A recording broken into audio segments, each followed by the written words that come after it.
My name is Ellen Lawrence, and I came here to the church because I was called to interview for the position of early childhood teacher for the new position of childcare that had been researched in the community. And it was researched by a committee that had been established by the elders of the church, and Mrs. Dottie Scott, Mrs. P.W. Scott, and Mr. Howard Neese were the main leaders of that group. Mrs. George Basin, Sr., and Mrs. Ruth Dixon was a community lady. I was on the committee. I think Mr. Buck Mebane was also, Billy Mebane's dad.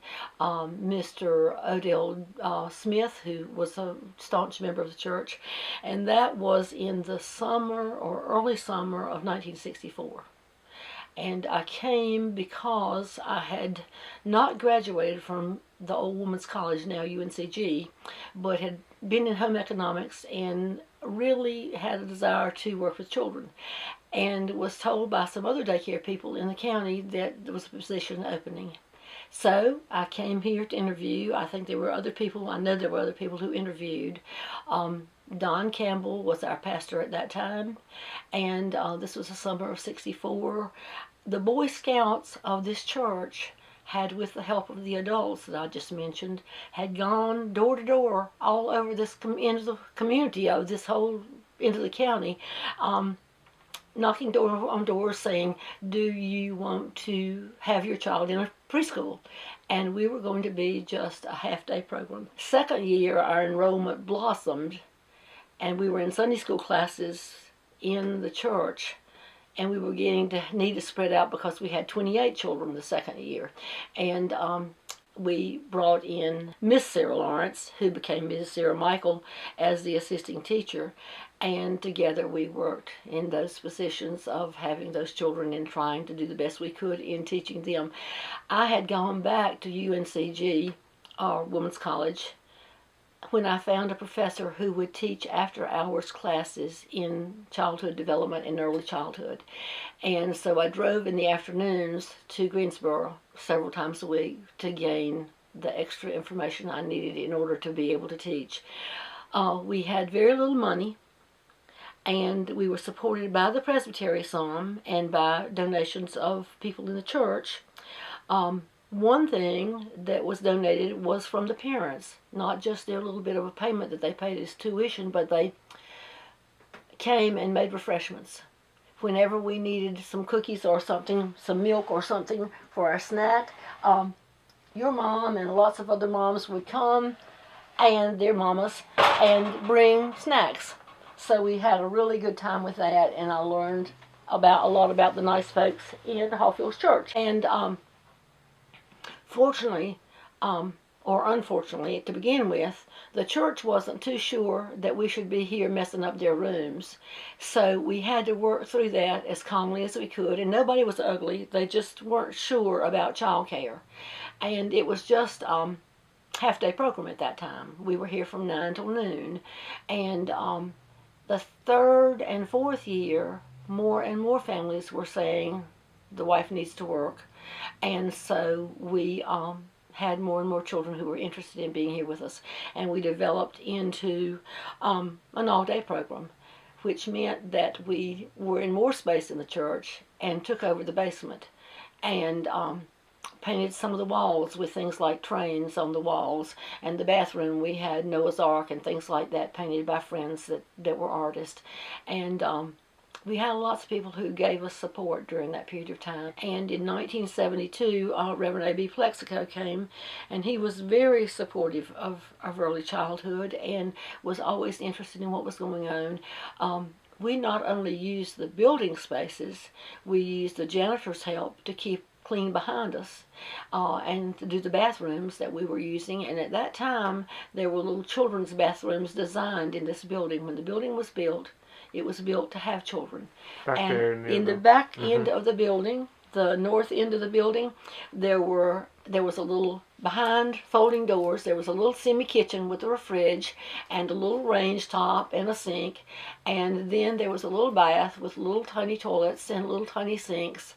Each of the two rooms at the end of the building were arranged so the countertops were low the cupboards, everything was low enough for children's use, and we had 2 large storage building spaces in each of those 2 rooms.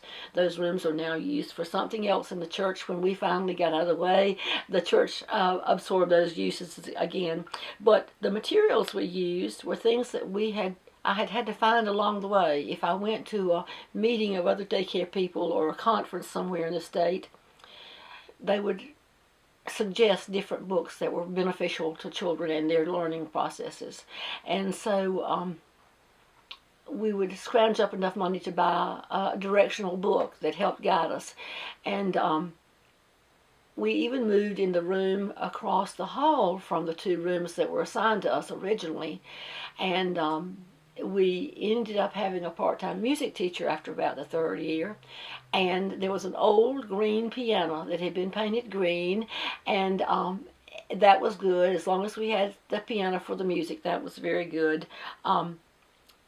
The windows were high enough in those rooms that unfortunately the children would stand on the heat boxes underneath the windows to peer out, and so that was not so good, but they didn't break anything. They were extremely good. And we used church materials. I went into the storage room of the Sunday school class teachers, and I borrowed pictures that were of families and of holidays and of people doing nice things with children, and we put those up, and we would draw our own designs, whether we were artists or not. We would draw our own designs to use with children. So we kind of, the old saying was, this child is growing like Topsy, just like step by step. And everything in the childcare grew that same way. We built on what we had offered by the church and began to grow because the church was supporting us in that. And as we went into the basement and began to be a whole day program, we were like 6 o'clock in the morning until 5 or 5:30 in the afternoon. And so that meant hiring of a number of teachers. And people were not trained in early childhood in those days as far as degree work was concerned. So we found very fine women in the community who always were good and faithful folks. People that were on the board knew a lot of the community ladies, and Mrs. Grace Lloyd and Mrs. Job came, and then we hired a lady from Swepsonville who had always been sort of a nanny person to other people's children, and a good grandmother came, and we ended up having a staff of about 6 in the basement classrooms, which we had all day. And I can remember one little boy was anxious about come down those stairs at the front of the building into the basement every morning, and so we kept a tricycle at the foot of the stairs so that when he came in, he'd get on the tricycle and ride around for a little while, and then he'd be comfortable. And so we were taught by the children what to do and how to help them, and we kind of went round and round with everything and learned as we went. But we had many great experiences. We had a play lot at the back of the building that was fenced in, and gradually we were able to buy some equipment. Until that time we could buy equipment, some of the farm fellows gave us big tractor tires, and we stood them up and made them dinosaurs and let them be climbing things. We had big sandboxes. We finally put in a walking log, and then one of the farmers brought us an old country wagon, wooden wagon, and we set it up stationarily on the play lot. And the kids adored that. They went many miles on that. And then we finally had put in a climber with a fire ladder in the middle. And oftentimes we teachers had to help climb up the ladder to get children off the ladder, because they would get to the top and couldn't figure out how to come down and were a little bit afraid. But we learned how to do all that in order to help them. We had many good experiences because outside the fence line of the play lot was fields and forest, pine forest. And under the pines, all the way down to where the Civitan shelter now is and the park now is, was a pine forest. And underneath was deer moss, the reindeer moss that covered the whole floor of that forest. And it was like going into a fairyland. It was really beautiful.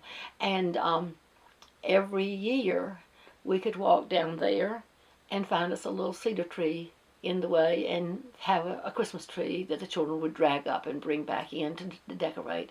The last time that I remember us going down there, the ground had frozen, but it had thawed, and we got many tennis shoes stuck in the mud that it developed after the thaw. And when we got back to the child care classroom, we tried to figure out whose shoes were whose, because all of them had shoes exactly alike, and it was hysterical. But we had lots of good growing experiences. We hired a music teacher full-time. That was wonderful. The lady was from Burlington, a very fine lady. We also had a third teacher, Carol Dixon from over at the Hebron community came in and was our third teacher. And we had a wonderful team of folks. At that time, the third year, when we developed into a combined preschool and daycare nursery, we became incorporated as one organization and became Hawfields Childcare and Development Center Incorporated.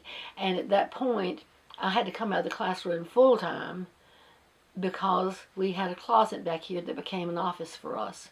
And we had so much need for phone conversation and to talk to families who were interested in our child care, that I had office time as well as being in the classroom a good bit. And that was another whole development part of who we were and what we were. When Governor Bob Scott became governor and his family moved to Raleigh, Jan Scott, his youngest child, was in the child care at that time. And we had no phone in our office, and the church secretary called one day and she said, "Come up the hall, you've got a telephone call." And I did not know Governor Scott very well at that time, and she said, "Governor Scott wants to talk to you." And I thought it was my brother calling to tease, because he's crazy like that. But when I answered the phone, it was Governor Scott. And he introduced himself over the phone, and he said, "I am developing a commission for licensing child cares across the state of North Carolina. I would like for you to serve on that committee, that commission." And I drew a big breath because I thought, oh, I'm so new into this myself. But he said, "I really want you to do that," and told me a little bit about how it might develop. And it was the best education as far as preschool and children are concerned that I've ever had, including my college days, because I was one of about 12 people across the state of North Carolina who came together on that commission. And the commission was to develop rules and regulations about what made a good child care. And the people on that commission, other than myself, some were nonprofit child cares who were simple people like me, and then nonprofit, which was what our child care was. And everything that came in was used towards the program. And I had many wonderful hours learning from those folks. People that were the head of large agency child cares, like Carl Staley from Greensboro, was an inspiration and had been in the business for lots of years and was a mentor, tremendous mentor. There was another lady from Greensboro who had 2 or 3 child cares, large child care centers in Greensboro, and she had been in the business a lot longer than me, and she was a delightful lady. People from Charlotte, people from Winston. I served on that commission for about 6 years. It meant that we went to Raleigh about 3 times a month and spent the day. Once in a while we'd have to spend overnight. We went to learn and to help develop policy and to make it right for all children. And that was a tremendous asset to me as being involved with this child care and learning how good it was to be licensed. We had decided we would like to be licensed. The center had decided, and the board that was governing us had decided we wanted to be licensed even before there were real licenses for daycare. And So I think, and that book will tell you, I think that we were the 15th center in the state to be licensed because we elected to be licensed. And I think our number is 0 something, 15. But anyway, serving with that group was wonderful. At the same time, lots of conferences were developed, and a North Carolina Daycare Association was developed. I became really involved with that because of my experience with the commission, I think, and so we traveled all over the state learning about other child cares, and there would be an annual conference, and you got to meet people, you got to hear what kind of materials they were using for their children, you gained ideas all the way across the state, and it was just tremendous. We no longer have an active North Carolina Daycare Association. There are some local daycare groups, and here in Alamance County, very shortly about that same time, there was an Alamance County Daycare Association, and that meant I got to meet all the people who were doing church daycares or home daycares or any variety of daycare that they could do, and wonderful people from Alamance County. Lots of the churches were developing like we were, and trying to do good things. The one thing I learned from or one of the good things I learned from our variety of child care was that lots of churches in our county were opening child cares and hoping to use money that was paid into the child care for church benefit. Our church elected from the very beginning for that not to happen. And another thing that developed at that time was we decided not to hire anyone who belonged to the church. And the reason being, it seems strange, but the reason being was there might be conflict. If you wanted something special of the child care, you might be biased in that direction, and that was not a good plan. And I saw that happen in a number of churches where the child care would end up closing because they had followed different patterns than ours. And I would say to folks, don't let that happen, try not to get yourself wrapped into too much. And that's why the church and the center have always been separate. We were an outgrowth of Hawfields Presbyterian Church, have always honored that. They have always been supportive of us, but we were always a separate entity, and that's been a very positive thing, and it should always be, I think, in any child care in our state. Yeah. So the Child Care Center and all of its land, is that owned by the church, or is it? No. Is it just the child cares? No. When we got to the point, after 20 years of being here in this building, and being guided by the pastors we had and the boards we had, and each year new board members would come on board from the membership of the church, but some from the regular population of this area. Reverend Plexico said, you really need more space. And I said, yes, we do, and the church needs to have their space back. And so the session convinced the church that they would loan us the space down here in the curve of our driveway and prepare the lot for us to use that acreage. And we did everything but gifts given, and we had some very fine gifts by several people that gave us large sums of money, or created sums of money that helped us, or created the kitchen equipment, refrigerators and things like that they made donations of, that came from this church area. But that property belongs to the church. And the contract between the church and the child care is that we maintain, the child care always must maintain the property. They must maintain the building, they must maintain the property. And so for the first 8 years or so, the child care paid a contract amount, which was a mortgage payment. The church went to the bank and supported us in saying, we will back them up. But they did not sign anything saying we'll be responsible. They backed us up. And we took on the mortgage, and every month we paid that amount to the church. And the church in hand passed that on to the bank to pay our mortgage. And after very few years, we were fortunate as our building grew and our population at the center grew and our staffing grew, we were able to pay the mortgage off. And it was a tremendous mortgage. When I looked at it at the beginning, it was a tremendous mortgage. And I kept thinking, oh, well, what are we going to do? Anyway, yes. And so then a board group chaired by your grandfather, Mr. Graham Smith, who had had his children here through all their days. And then he, with a group, and you'll see pictures in this and in the collage and in the books that I've shared,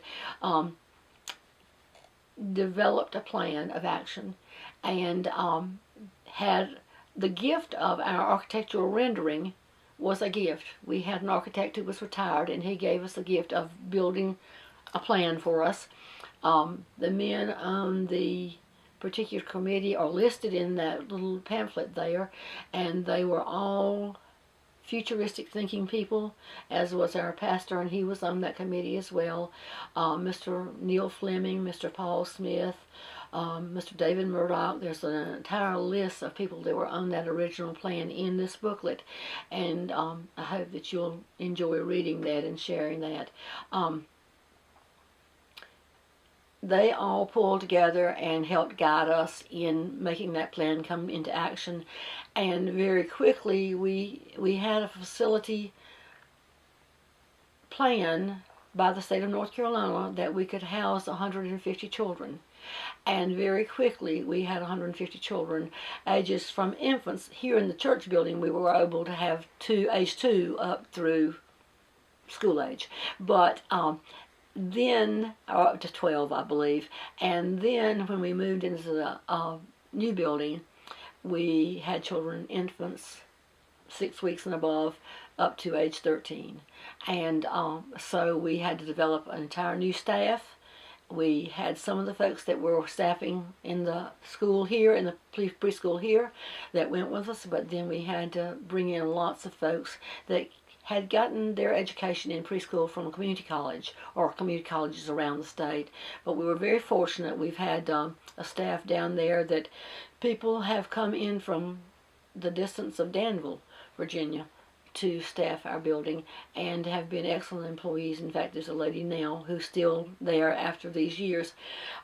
We have been in the new building since 1993. And so the building itself now is about 20-some years old and is still holding up very well, thank goodness. But it has been a lovely experience. I was there until 3 years ago and retired. Hated to retire, knew it was time, and realized that it was time, and had cultivated a staff that was able to move in positions of leadership.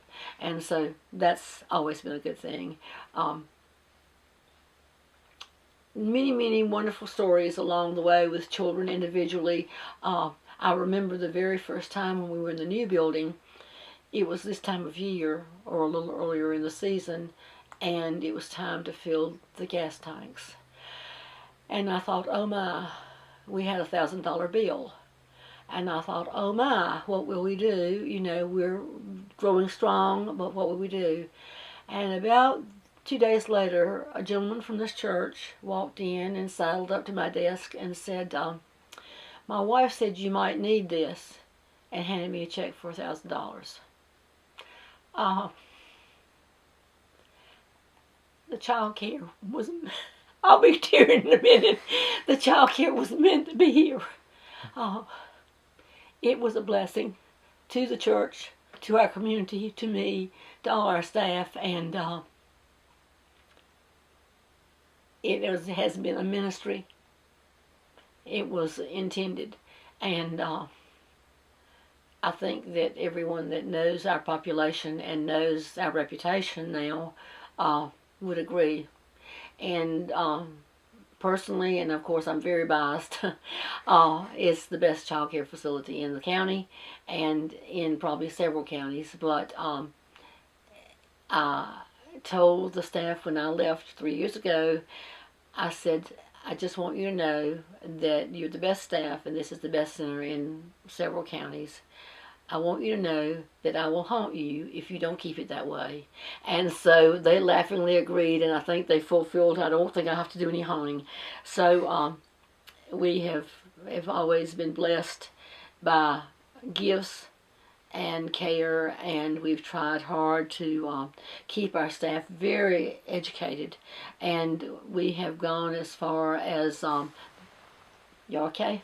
The mountain area of North Carolina to get online training for our staff, and nowadays that is a real requirement, like in everything else. It's a real requirement to have training wherever you are. The more you have, the better you are in any field that you go into. So it is it's a hard thing to give up when you've been here 50 years, but it's also a blessing now that I've been able to sit back and watch it continue.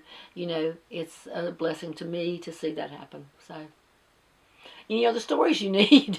I'd like to just hear some highlights of the early years. Well, the early years were funny. They were scary sometimes.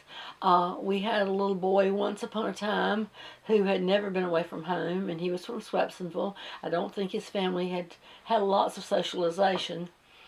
And with the little toilet being between the two education rooms and activity rooms, you could go in a door from the hallway, and you could go out the door in the back to come back into the classrooms, but also there was an exit door to the playground there. And all of a sudden one day, this child was missing. Just suddenly, he didn't come back from the bathroom, and we went to find him, and he was nowhere to be found. And we hunted very furiously, panicked, and went out across the playground and across the entire field of the church, hunting and hunting, and he was nowhere to be found. And we were just before calling the sheriff's department, and the pastor was alerted, and the entire staff of the church was alerted. And we began to calling around, the store and down the street, and have you seen this, a little boy walking down the street? And of course we were afraid someone had picked him up, and called the Presbyterian Home of Hawfields. And someone at the Presbyterian Home of Hawfields had seen him and picked him up and taken him to the home instead of coming back into the church to ask if we had lost a child. And I don't know whether I have forgiven that person or not, because that person should have known better. But anyway, that was one of the crazy things that happened. One of the funny things in the early days was I looked out in the field outside the play lot, and there was a field full of turkeys, and it was right at Thanksgiving. And I thought, wow. So I come up the hall to the pastor's office, and I said, you're not going to believe this. There's a field of turkeys, and we're having the best time letting the children watch them. This is so exciting. It's right in time for Thanksgiving. This is really good. And a week or two later, I looked up, and there were deer out there. And we did the same little excursion to the windows and began to watch the deer outside. And I had to run to tell the preacher and the secretary that we had that visit. And the preacher looked at me and said, this was when Reverend Campbell was here, and he said, Ellen, if you come back in this office and tell me that the Nina and the Pinta and the Santa Maria are out in the outside of the play lot, I am not going to believe you. So we laughed crazily about that. But lots of things you had to laugh about in those days.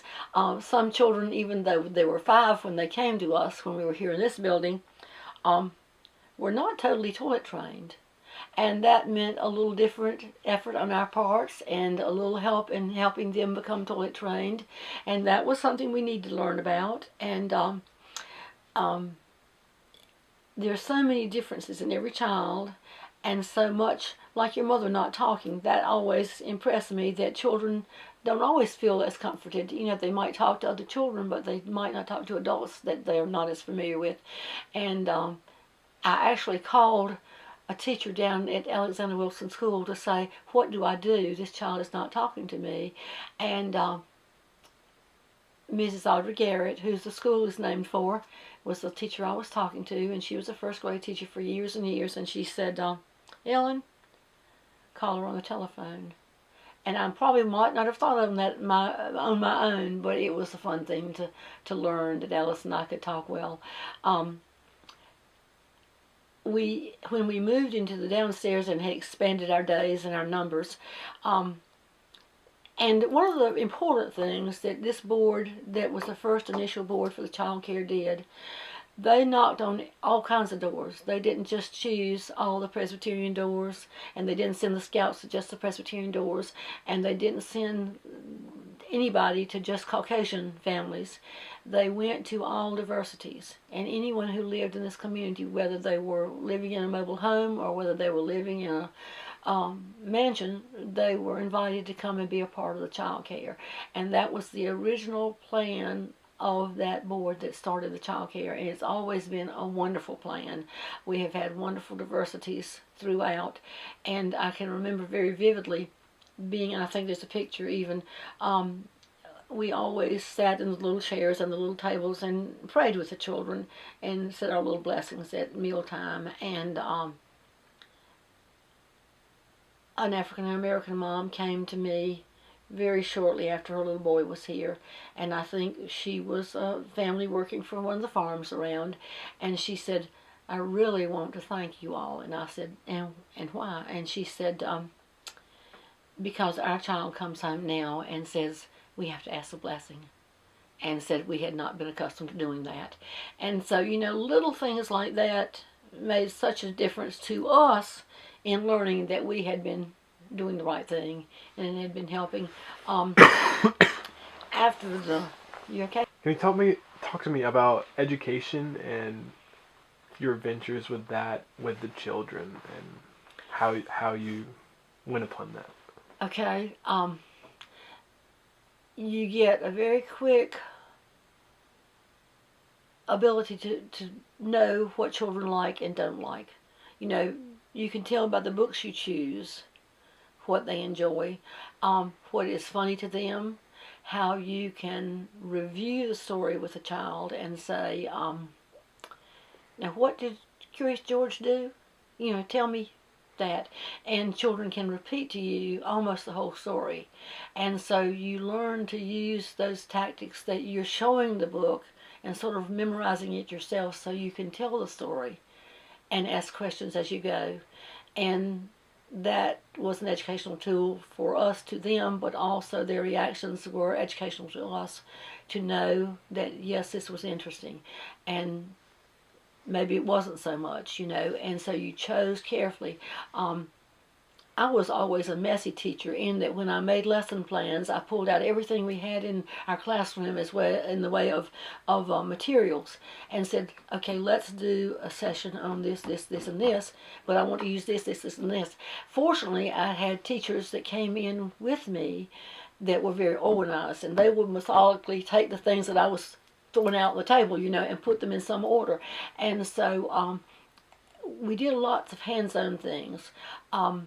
We played shoe shop, and we brought empty boxes of shoes and played that we were selling shoes in the store, you know.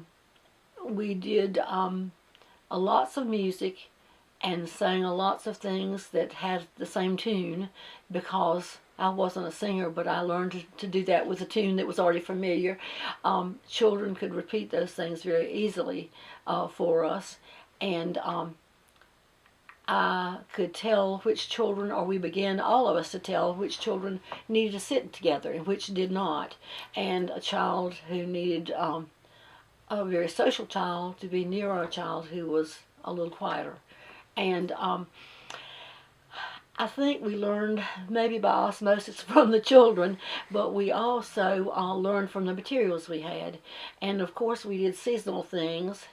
We didn't ever do religious education. We had chosen, the center had chosen by the guidance that we got from the church and from the board that we had, not because we had diversities, you know, within the center, and we knew that some children had no idea what we were talking about if we talked about the nativity, you know, for instance. And we read the Christmas stories, but we talked more about how people can be good to each other and how families can be good to each other, and sort of socialize things where we learn to be kind and serve others and be with other people. I I don't think we ever had a plan book in the early days that said, for this kind of theme, you do this, this, this, and this, because we just had we had no funds to do that with. If we had funds to buy the paper to use, and the crayons to use, and whatever we had at that time, but we learned how to make cheap Play-Doh, and the children loved that, and they experienced a lot of things with that. Children talk about lots of things, and they'll look at you and say, "Miss Lawrence, are you wearing a wig?" And no, but it looks kind of like it today, and you can laugh a lot with them, and that makes it fun. Lots of things had to be hands-on, because that's how children learn most, is putting their hands into Play-Doh, putting their hands into paint, and expressing themselves. So one of the things that the state began to realize, that too often we hand children cartoon books or coloring book pages and say, "You've got to color like this," when that's not very creative. And so we learned to say, "Yes, that's a pretty purple cow," and those kind of things. I think that we gradually pull together, we'd know from season to season. At Halloween we want to do this, but not scary things. We want to do pleasant things, that you go out with your parents and you do this and this. And while we celebrate Thanksgiving, and, very simple things like that. And so we use very simple basics, I guess, in trying to teach, but it became what was their level of learning, and it also taught us how to make the next step, I guess. We learned our colors just from playing games. We learned shapes from playing games, and talking about them, and making a hat out of a triangle, and things of that nature. When we took over one of the rooms across the hall from the two education rooms, that became a playhouse. And everything that children wanted to cook or play babies in or play family in, they could do in that room. And everything that was in that room, hand-me-down stuff that we got from lots of sources, old pocketbooks and old cowboy hats and old any kind of thing that, that families wanted to share, were shared in that room. So there's a lot of game playing and acting out stories and things that they were thinking about, and children would say themselves, "But I want to be the baby. You'll have to be the mom because I want to be the baby," or "I want to be the doctor." "No, you can't be the doctor because you're a girl." "Oh, yes, I can," and so there were things that you just simply learn by trying and feeding off the children and their thoughts, because they'd come in and tell you what they were interested in. One day, a little boy who was a farm family child came in, and he had a jar, and about mayonnaise jar size, and he said, "Miss Lawrence, I brought a snake." And with that, the other teacher and I were backing away, and so we said, "Keep it in the jar, keep it in the jar, keep the lid on, "Well, it's okay. I can take off the lid. He won't come out." And as he said that, he was coming out, and the assisting teacher was standing on top of the cupboard by this time, and I was as far away as I could be. "Put the lid back on, get him back in." "Oh, he'll come back in," as he was chasing him around the room, And so he went back in.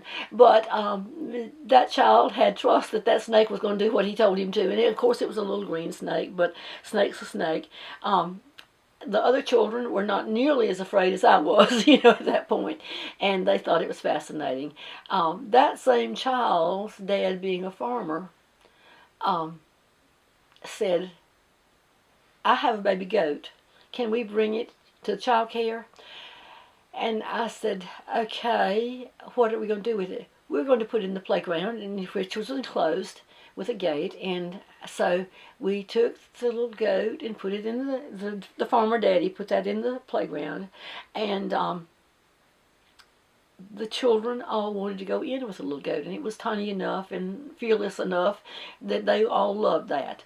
Well, at the end of playtime, we came back inside, and the goat cried and cried and cried because he had been played with, and he wanted comforting by those kids, and he wanted somebody to stay with him.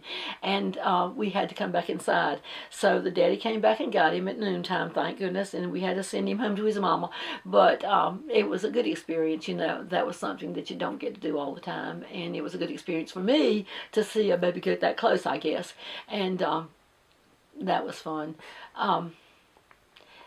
Some of the things that developed on the play lot were that some of the church fellas who were retired gentlemen built a Noah's Ark out on the playground, and it was a wonderful climbing thing. It had sandbox underneath, and it had a rope swing from one side, and so we got lots of help from church members that just said, we can do this, let us do this. And you know, they had seen one somewhere in Danville and decided that they could measure it and do it.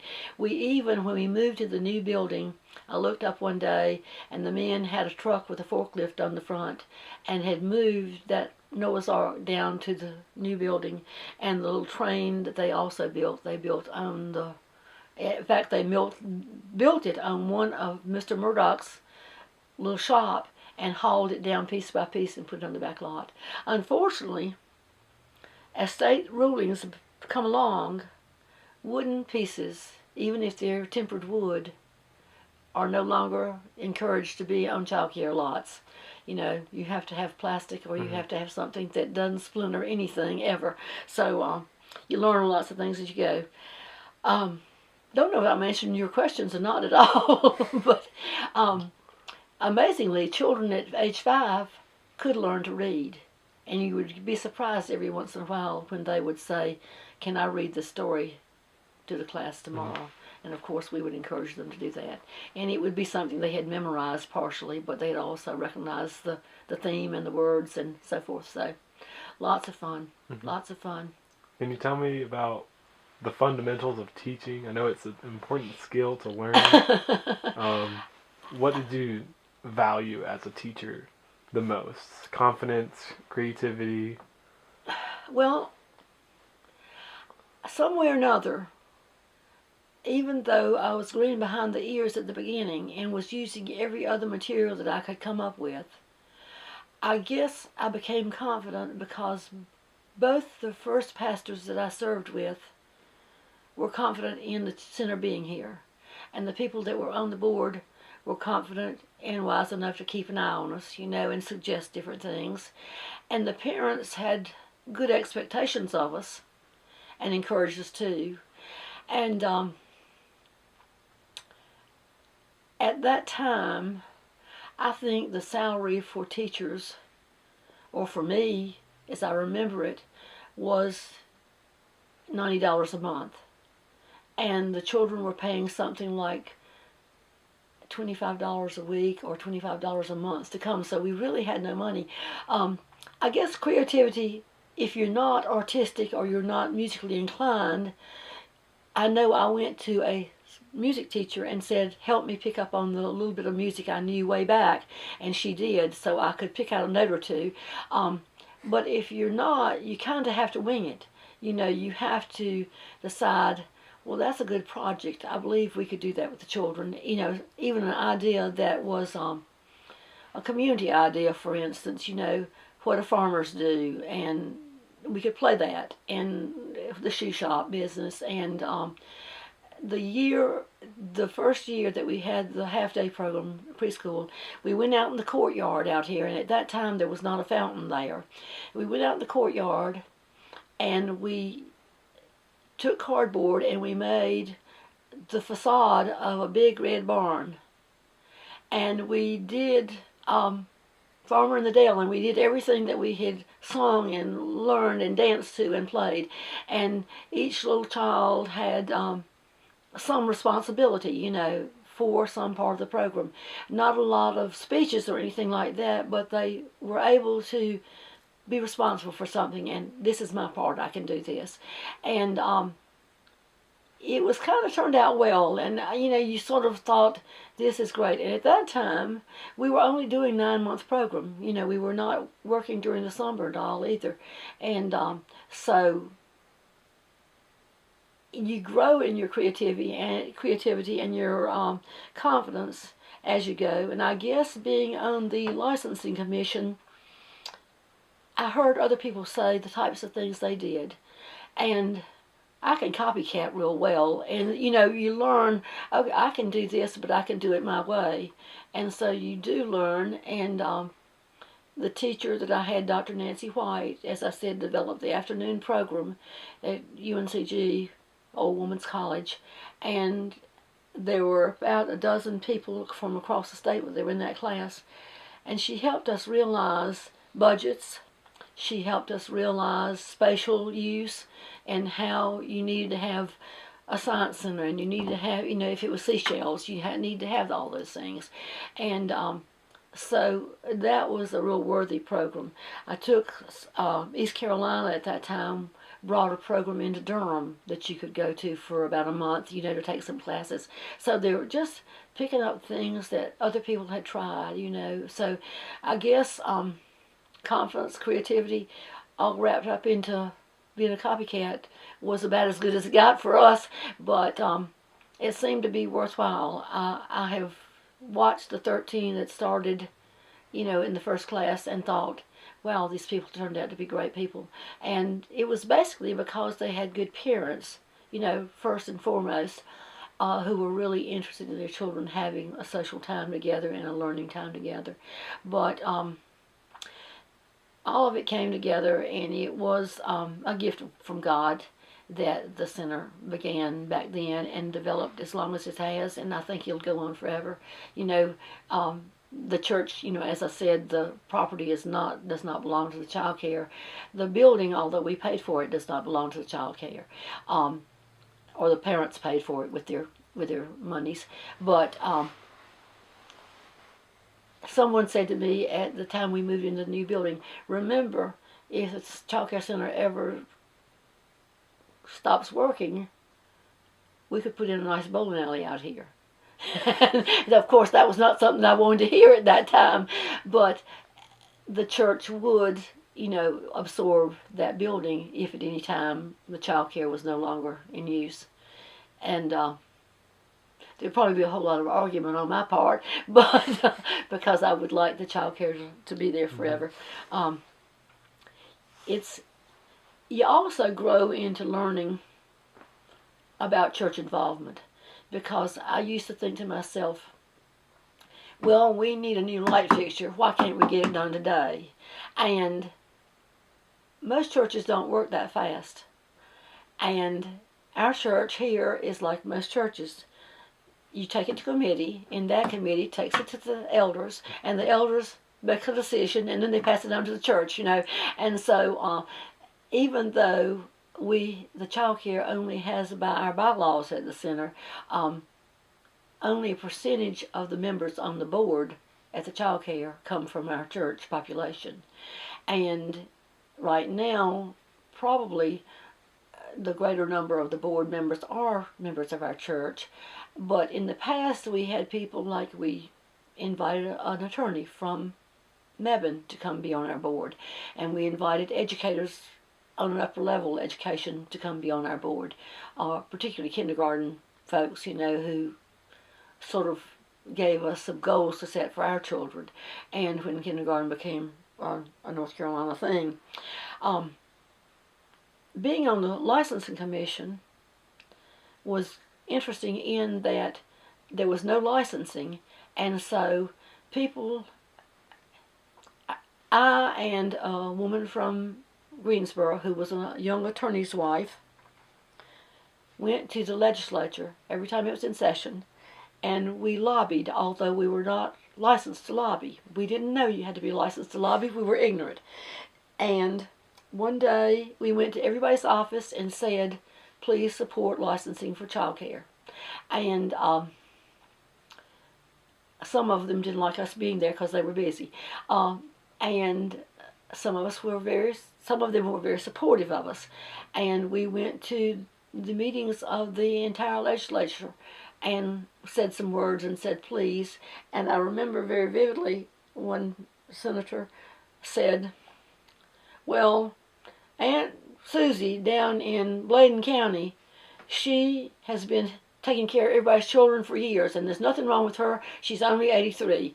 And we were thinking to ourselves, oh no, so it was kind of...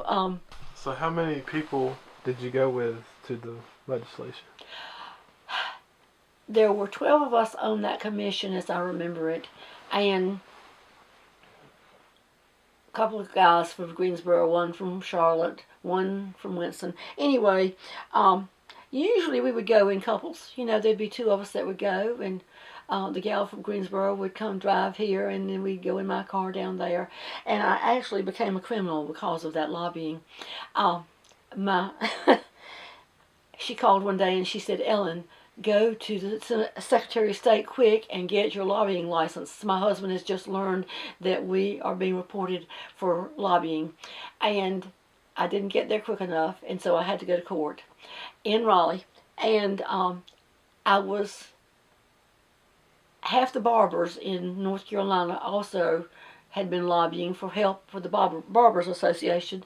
And so I was at the courthouse in Raleigh with all these men who were older barbers and a bunch of streetwalkers in Raleigh. And we were all in court together, and I was shaken. My husband said to me, you got yourself into this, you can get yourself out. And so I went by myself and was charged $75. I think I have the receipt somewhere. And was sent home. But the barbers said that day, young lady, we're going to take you to lunch here in the building because we know you're scared. And I said, yes, I am. I hate this. But anyway, you do lots of things when you're in child care, and we learned, and then we went to the Secretary of State and got our lobbying license. Mm-hmm. But that was an experience too, and a whole lot of learning goes on. There's so many stories, goodness gracious, I can't even think. Lots of children's illnesses we learned about. We learned that some children had seizures, for instance, and we had to be watchful for that. And families didn't always tell you those things, so you had to sort of find out on your own. I can remember once we were into the basement and had a full-day program and had a kitchen staff, that a child would not drink milk and was nauseated over milk. And we had associate pastor here, and his wife had a degree in psychology, and so she was helping us in the child care facility. And she was down in the basement at lunchtime, and this child was saying, I don't want my milk. And she said, yes, you have to drink your milk. And we knew from experience the child would be sick if they drank milk, and they just had a preference that was strong for not drinking milk. And she stood there and insisted the child drink the milk, and the child immediately became nauseated, and I just simply walked away and let her take care of it, because I thought she had initiated the problem, and I figured she learned that day too. Mm-hmm. So, but you do learn an awful lot of things, that's for sure. We learned about temperaments of children and how to deal with those. Some you can ignore, some you don't. I guess having two children of my own already helped me, in that I knew some mothering tricks, I guess, at that point. But I have had wonderful education by being in the child care. The experiences have been my education more than anything else. So I actually was invited at one point to teach a class in activities for children over at ACC, and I did that one semester. And at one time, when they were losing their director of child care, the head of their department, I was asked to come, and if I was interested in that position. And I knew not having a degree, first and foremost, was not in my favor. And I came in and talked to Reverend Plexico about that, and he said, Ellen, you don't want to do that. You want to stay here where you are. And I respect him so much, and respected him so much, that I knew that we were both right, you know, so I didn't go further with that, and I was glad I didn't. You know, it was always better just seeing us grow and seeing things happen. And of course, having the new building and being able to give the rooms back to the church and the Sunday school are wonderful. So, I don't know. That's good. When did the summer program start? It started in, I believe, the third year. The second year we had just half days, I believe. It might have started in the second year. I think that's right, the third year, I believe, when we went to full day care and, you know, began to be 2 organizations. We actually were licensed as 2 organizations. And then Mr. Neil Fleming said to our board at that time, you really need, you know, to be credentialed properly, and you need to be a licensed facility as well as incorporated. And so he saw to our getting legally handled into one title and one organization, and that's always been, you know, very helpful too. And from there on, we never had a part-time program anymore. And we actually, I'm just now thinking of this too, we actually had some folks in the church that said we were just like a mama's day out, and the nursery rooms were back here on this hall. And so on Wednesday morning of each week, we had a teacher that we assigned to that space, and we'd have maybe 5 or 6 little kids that would come, you know, just for the morning on Wednesday morning. But we did not do that but about a year or so. All kinds of different experiences. Okay. Do you look at learning as you can learn anything, or do you look at it as you need to go with your strengths and your talents? I think you learn from experience as much as anything, because, you know, I had had parenting classes at UNCG. I had had all kinds of educational classes. I had had French, and you know, I'd had all the basics. I had chemistry, which I barely squeaked through. I had biology, which I did real well in. And, you know, I had had all the basics. And yet, the experience of figuring it all out in the setting you're in and dealing with the people that you deal with, even after we moved into the building, experiences are different. People are different in what they expect. You know, you have to have some guidelines and definite guidelines. I remember even in the new building, we had a parent that came in and her child was 2.5 or 3, and she said, my child will only eat granola bars. And we, of course, at that time had already developed into school food program, food service. And so we said, well, we're sorry, you know, we have a food program and we can't offer granola bars. That might be a snack for us one day a week or something like that, but it's not our main menu, and our menu is based on good health. And we had to argue that down, you know, that had, well, this is our policy, and I'm sorry, this is the way we have to do it. And I had, you know, you always have parents that disagree with you. I never did in those first days here, because I think people were just so thankful that they had a place for their children to come.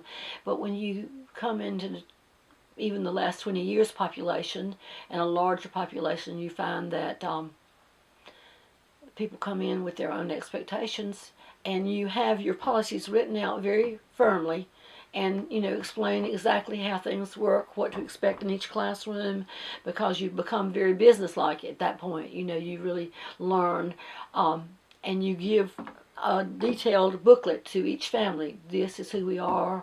This is who operates this. These are the hours. These, all the details of what your child care offers. And I remember a parent coming in one day that we had not seen in a while, and they had had a child in the center some years back, and I thought, well, we never see that family again. And the parent came in, I think it was the dad, and I said hello to him, and he said, well, we have another child, and we want our child in this child care. And he said, I know you run a tight ship, and that's why I want our child here. And I thanked him, because I thought he knew that we were business. And you not only are an educational and socializing business, but you are a business. You do represent the church, whether you're a part of the church or not. So you want to hire the people who are not going to the bars every weekend, and you can't say that to them necessarily, but you certainly know it as you hire. And so you become way more businesslike than I ever thought I would ever be, just from the experience of getting there. After the years of getting through different kinds of things, you learn, okay, this is what we are, and this is who we are, and this is what we expect, and this is what we expect of parents, as well as understanding their expectations. So, education comes in many ways. You can get a whole lots of book learning, so to speak, but you can also be socialized in so many ways, and so many people that you meet along the way. The pastors that we have had in this church have been right arms to me in many ways, and we've kept pastors a pretty good time, lots of times, and we're thankful for that.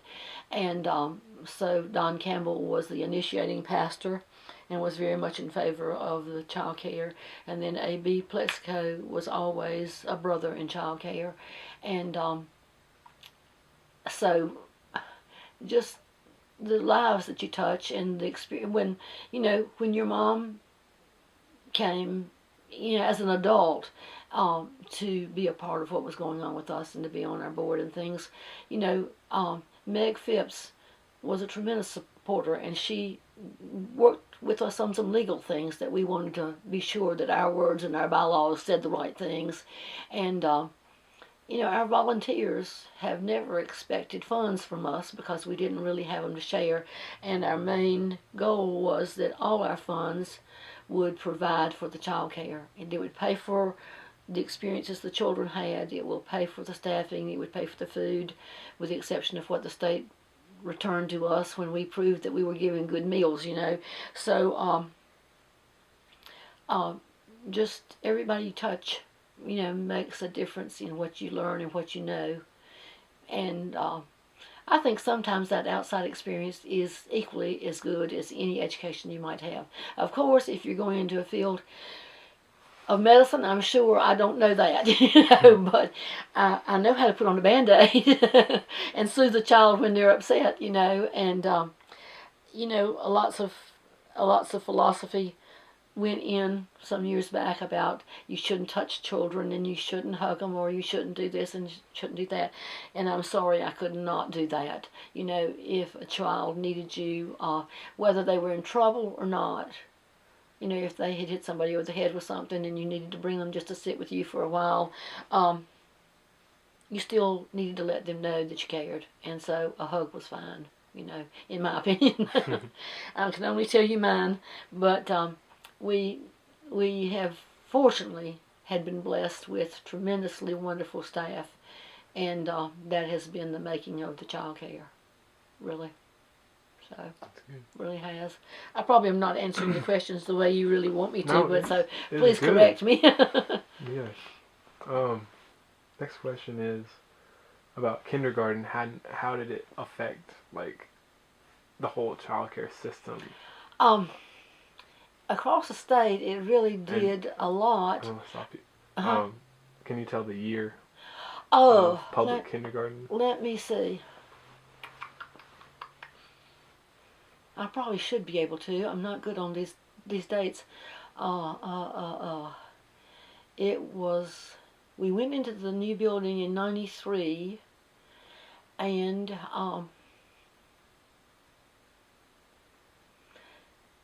so it was prior to that, but not a lot before that. And I can't actually tell you the date. We'd have to research that. Okay. I'm not sure. I can look it up. Yeah, I bet you could. But I'm not positive about that, okay. Really. Mm-hmm. And can you talk about how it affected the population? Yeah. Well, it did change our focus some, in that a lot of children were going to public kindergarten. Some others chose not to. But many more 4-year children were coming because parents were realizing that I want my child to be ready for the public school when it is his turn or her turn. And so the basic thing that I think preschool does for all children, it brings them together in a group. So they learn to use materials together. They learn to be together without hurting each other, and to be halfway kind to each other, and to share, and to respect someone other than parents, because they're daily with teachers. And those teachers are on a schedule where no teacher works all day. So as teachers did their time and went home, other teachers took their places. And then there were other adults in the building, like music teachers. And, there were always people like, once you become licensed, and should, there are always health inspectors and people that you would need to be around, So we probably were in perfect timing as far as the new building was concerned, because then we were able to take the infants in, because we equipped rooms with the proper things that were required by infant and toddler care. And so then people came out of the woodwork saying, oh, I need my child to be in child care at age 6 weeks or 3 months or whatever, and they began to apply. So our population grew and grew. During the time I was still in the child care facility, in the new building, we always had a waiting list of 70 children. And so lots of them were baby children, and we only had 12 spaces for little guys that age, the infant age. And most parents want their child to be in the same location if they're happy from beginning until they're 13, and then they're on to junior high, but or high school by that time, I guess, nowadays. But usually a child would be 12 when they would finish up their time with us, But we were afraid that it was going to cause us to lose population, but it really didn't. And I think by that time we had developed a reputation that was good, and folks were happy. And some children at 5 are not ready for preschool at all. Their developmental levels and their social levels are simply not ready. And some folks would say, my child just had a birthday in August or September. I'm going to let them stay in this preschool another year, so they can move 2 or more. So we didn't have real disaster. We really didn't. So we were very thankful for that, of course, because we had all that staff already developed, and it would have been hard to suddenly be without children, for sure. We never have had that trouble at all, so that's been a blessing. What do you think will evolve from what it is today? Do you think there will be more buildings, more area for it? Well, you've seen how our area is growing, and everywhere in Mebane and city limits and around the city limits, and what property is going to be taken into the city limits of Mebane. There are umpteen thousand apartments, it seems, growing up, and villas and condos and things that are being put into new developments all around us.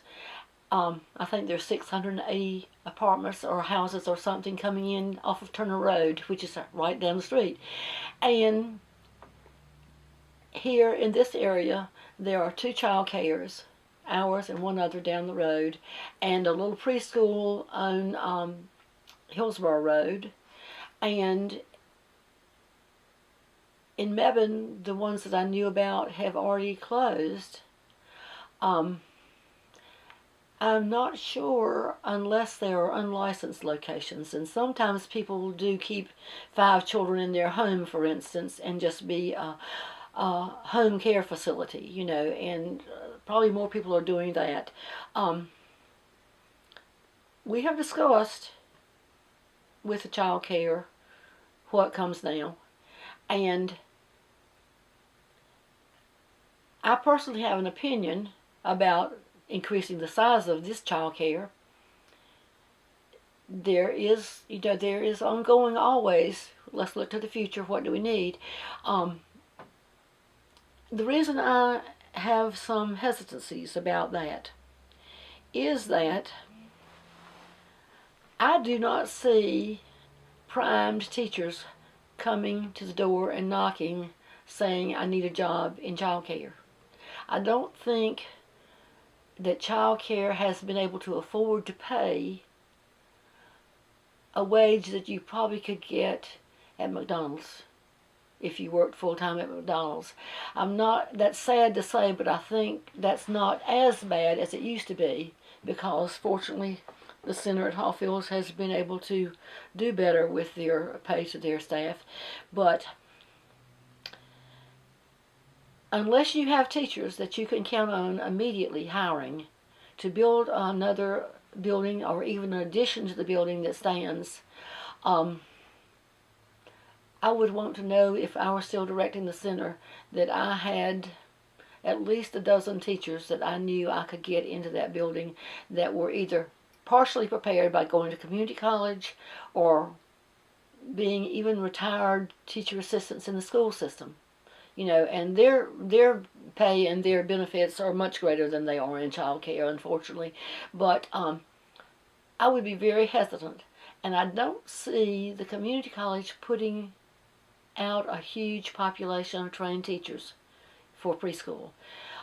They do a good job when they do, but again, I just don't think it's as popular a profession, and I'm not even sure if people include it as being a profession anymore. And some of the people that I do not know at the child care, when I go down to see the director down there and speak to the ladies at the front desk, I do not see them as jumping out at me as being the most qualified people in the world. And you see, when you're hiring a person for child care, it sort of jumps out at you when you've talked to them a bit as to whether this is in your blood or not.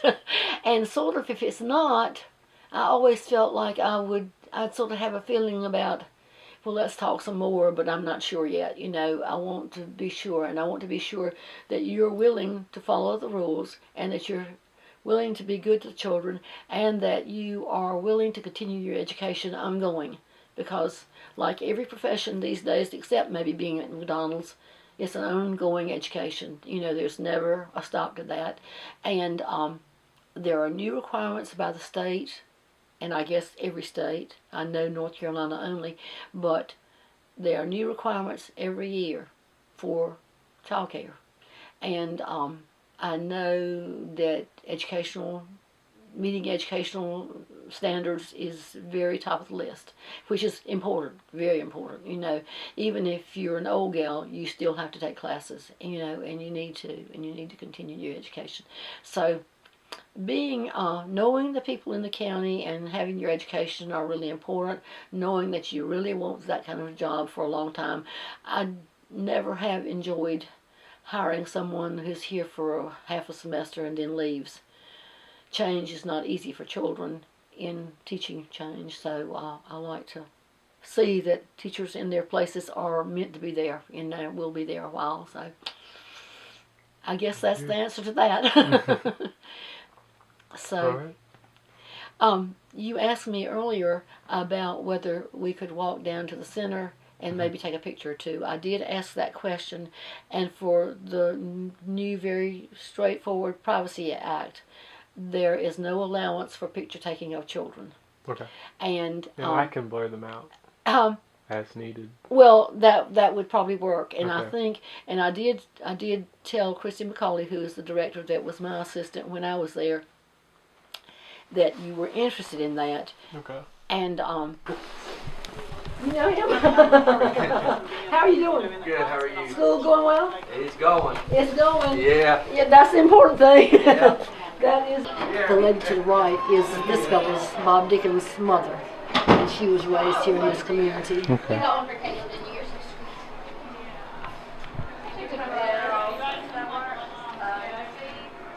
No, it doesn't want to focus.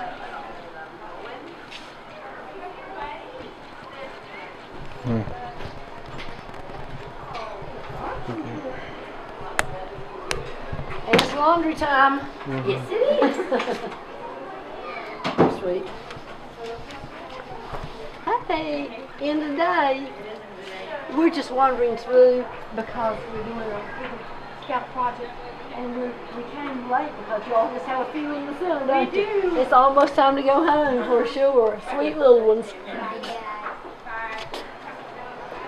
Age ranges change as they go up tall. And this one must have already begun, everybody. Looks like everything's closed up. Teachers are real responsible, and you can see the board of directors, some of them from the church.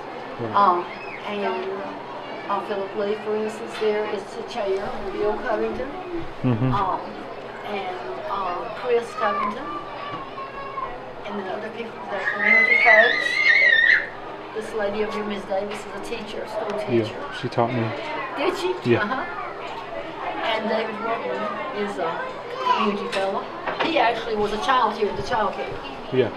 That's cool. Years ago. This center is very, very, very well. Made the best team in the world. Really? My goodness, everybody's been wearing boots. They must have been outdoors today for sure. So the teachers do all these cute decorations on their doors and things too.